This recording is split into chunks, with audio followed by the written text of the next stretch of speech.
Welcome to my channel. আজকের recipe চলো। Please like and subscribe. প্রথমেই নিয়েছি পটল অনেক কটাই পটল এখানে আমি নিয়ে নিয়েছি, প্রায় 1-1.5 কেজির মতো হবে। এখানে আমি 1 কেজি হবে প্রায়। তারপরে এখানে পটলটা আমি এখানে বীজগুলোকে লম্বা করে পেটটা ছিঁড়ে নিয়ে বীজগুলো সমস্ত বার করে দিয়েছি। এখানে আমার বীজগুলো বেশ কচি ছিল, খুব একটা শক্ত ছিল না। শক্ত বীজ পটলওয়ালাদেরও হয়ে যাবে, এখানে কাজ চলে যাবে। পনির কিন্তু নিয়ে নিতে হবে। আর এখানে পটলের বীজগুলো ছাড়িয়ে একটা প্লেটের মধ্যে আমি রেখে নিয়েছি।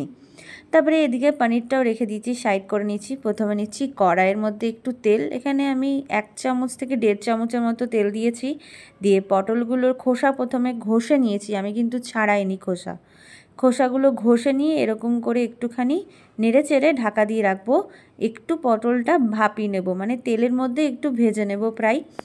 যখন একটু সেদ্ধ হয়ে যাবে পটলটা, তখন এটাকে আমি নামিয়ে নেব। এখানে একটু আমার এখানে প্রায় টাইম লেগেছে, প্রায় 10 থেকে 15 মিনিটের মধ্যে পটলটা হয়ে গেছে। এদিকে আমি সর্ষে পোস্ত রেডি করে রেখেছি।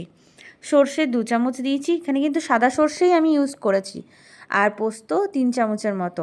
এই দেখো পটলটা আমার এখানে ভাজা হয়ে গেছে, পটলগুলো একটুখানি নেতিয়ে গেছে। এরকমভাবেই পটলটা আমি বার করে রাখবো একটা বাটিতে।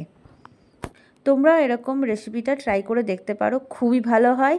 তোমরা এটা ভাত, পরোটা সব কিছু দিয়েই খেতে ভালো লাগবে, একটা রেস্টুরেন্টের লুক আসবে। চলো প্রথমে আগে শিলনোড়াতে আমি এখানে পটলের বীজগুলোকে বেটে নিচ্ছি। পটলের বীজগুলোকে অবশ্যই বাটতে হবে, তোমরা শিলনোড়াতেও বাটতে পারো, মিক্সিতেও বাটতে পারো।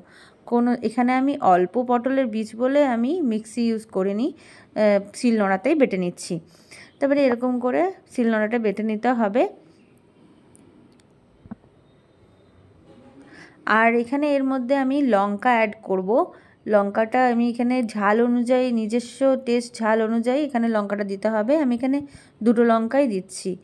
এইখানে ভালো করে এটাকে বেটে নিতে হবে, একদম মিহি করে বাটতে হবে, যাতে কোনো পটলের কোনো দানা না থাকে বীজের। আর লঙ্কাটাকে এরকম করে আগে প্রথমে থেতে নেব, দিয়ে পরে থেতো করে নিয়ে তারপরে আবার বেটে নেব, ঘষে নেব। ব্যাস, এটা লঙ্কাটা আমার হয়ে গেল। দিয়ে একটুখানি ঝালও লাগবে, মিষ্টি মিষ্টিও লাগবে, খেতে ভালো হবে। আর এখানে আমি একটুখানি ফোড়ঙে দিয়েছি জিরে, এবার জিরে আর একটু হিং। এবারে পনিরটাকে এরকম করে একটু চটকে আমি দিয়ে দেব। কিছুই করতে হবে না, না পনির গ্রেট করতে হবে না কিছু। পনিরটাকে একটুখানি হাতে ভেঙে দিলেও হবে, বা কড়াইয়ের মধ্যে চটকে নিলেও হবে। তারপরে এখানে দিচ্ছি মশলা, একটু হলুদ, জিরে, ধনে, তারপরে একটু গোলমরিচ গুঁড়ো, কাশ্মীর লঙ্কার গুঁড়ো, সবই প্রায় আমি 1/2 চামচের মতো দিয়েছি। কোয়ান্টিটিটা একটু কম বলে আমি এখানে মশলাটাও এখানে কম ইউজ করেছি। বেশি মশলা এখানে ভাল লাগবে না পুরটাতে। আমি এই পুরটা রেডি হয়ে গেল। এবারে আমি পুরটাকে সমস্তটা একটা বাটিতে ট্রান্সফার করে নিলাম।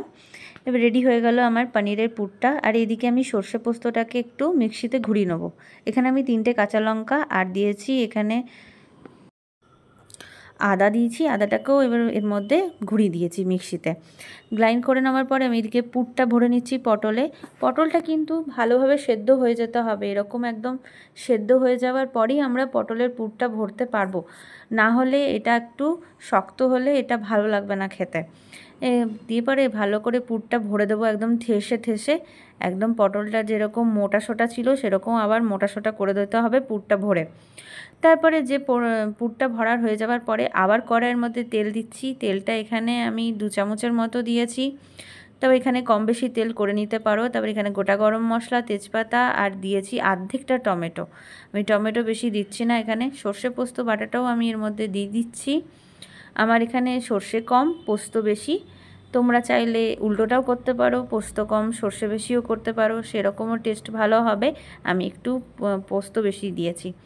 তারপরে এখানে তার মধ্যে একটুখানি ফুটে যাওয়ার পরে আমি দিচ্ছি একটু হলুদ গুঁড়ো, একটু ধনে গুঁড়ো, জিরে গুঁড়ো, কাশ্মীর লঙ্কার গুঁড়ো, এবারে একটু দিচ্ছি গোলমরিচের গুঁড়ো।